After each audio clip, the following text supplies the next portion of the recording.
objection ni dia ada 4 steps. Step pertama adalah listen, mendengar. Step kedua adalah understand. Step ketiga adalah respond. Dan finally adalah confirm. Jadi let's start with step pertama, iaitu listen. Kenapa listening ni penting? Okay, we need to understand the psychology behind it.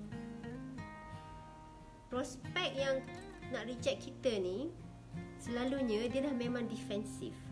Dia memang dah expect yang kita akan jawab balik rejection dia, objection dia. Okay, jadi we must use different approach. Okay, so dia nak minta semua orang imagine. Okay, try to imagine. Biasa tengok Tai Chi kan? So imagine Tai Chi. Tai Chi ni lembut, flowy pergerakan dia, round. Kalau dia pusing tangan tu lembut. Even kalau dia nak tolak pun, dia tak tolak laju, dia slowly, like water that flows in the river. Dia slow, lembut. Okay, as opposed to taekwondo or kung fu, laju, keras, tangkas, pantas. Okay, so dia nak semua orang imagine handling objection ni adalah seperti Tai Chi.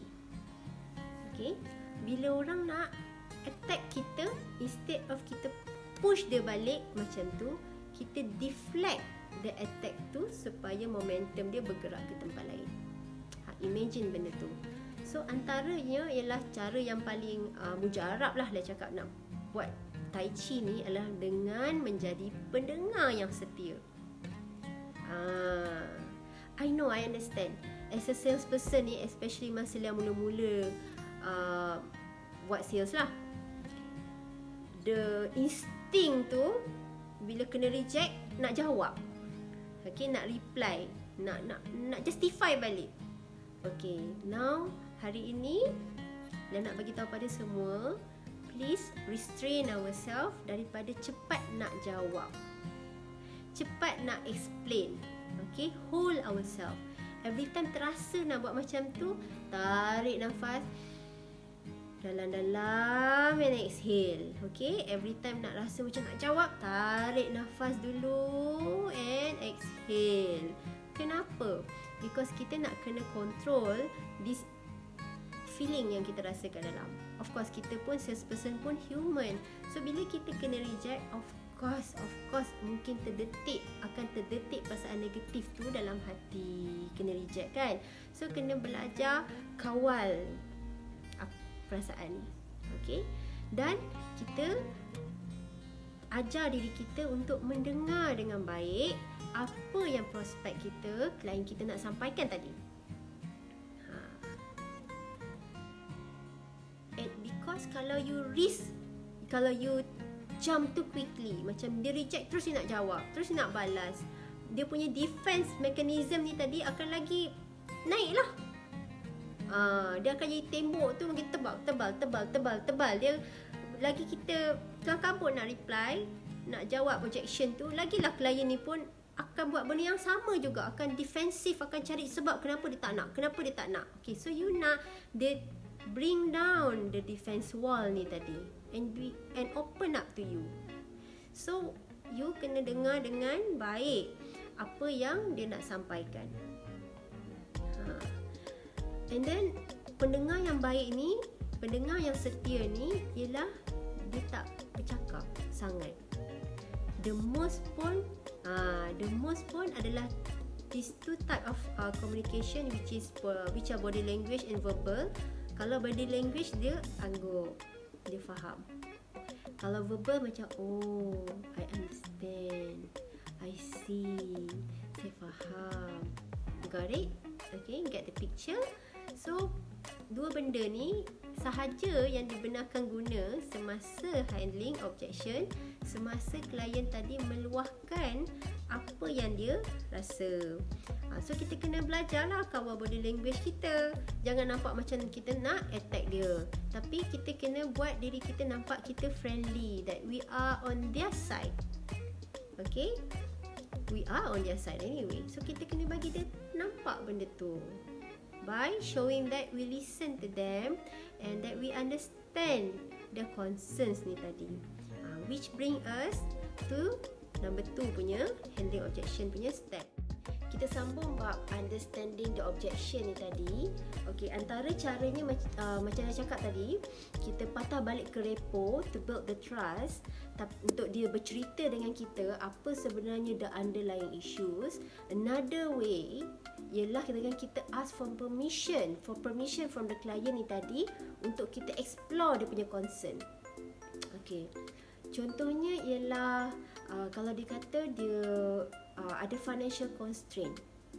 Okay, so kita nak explore apa maksud dia dengan financial constraint ni, dan kita boleh buat ayat. Contoh, Encik Ahmad, to make me better understand your concern, boleh tak I nak tanya you a few questions? Ini sebenarnya asking for concern ni adalah teknik yang sama in between repo dengan need analysis tadi. Basically kita ulang 2 step ni. Kalau repo tak cukup, klien memang dia tak akan reveal a lot of intimate information about him or herself. So kita repo, ask for permission, need analysis ni tadi.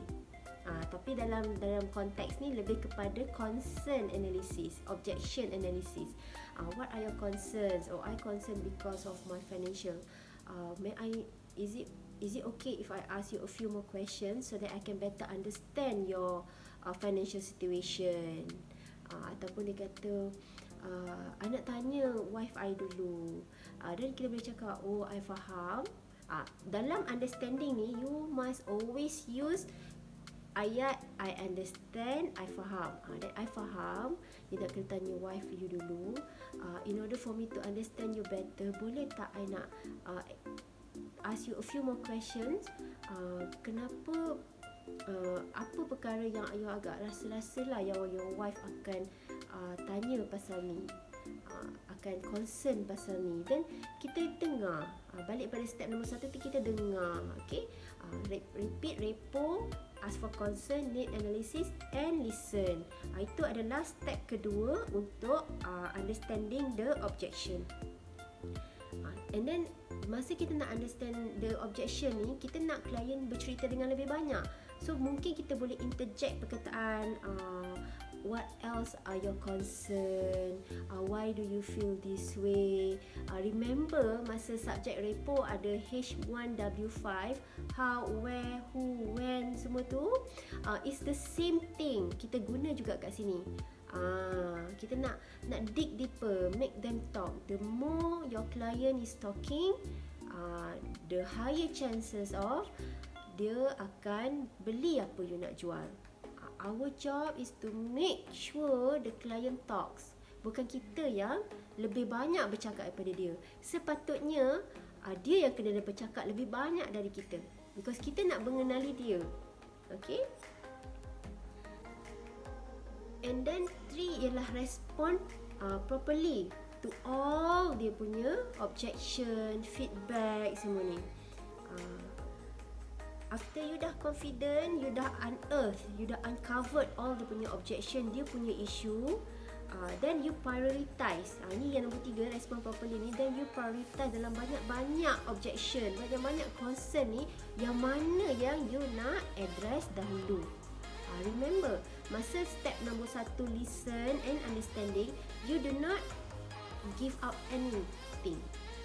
You tak cuba justify, you tak cuba bangkang balik. No, kita just dengar and kita prompt dia untuk bercakap dengan lebih banyak. And masa step respond properly ni tadi, barulah kita dah tahu mungkin ada 5 benda yang dia risau, dan kita pilih satu dulu, yang mana yang kita rasa dia paling risau, kita address yang itu dulu. Sama ada financial constraint, health constraint, ada setengah-setengah tu dia simply reject because dia tak rasa benda tu penting pun. Rupanya kita je yang syok sendiri, duk rasa dia penting, dia patut ambil ni, tapi dia tu sendiri tak merasa kepentingan benda tu. So kita in order for us to respond properly to dia punya objection, prioritize and address the issue one by one. Okay. Bila kita dah go through this process, chances are the client tadi rasa tak ada benda pun rupanya.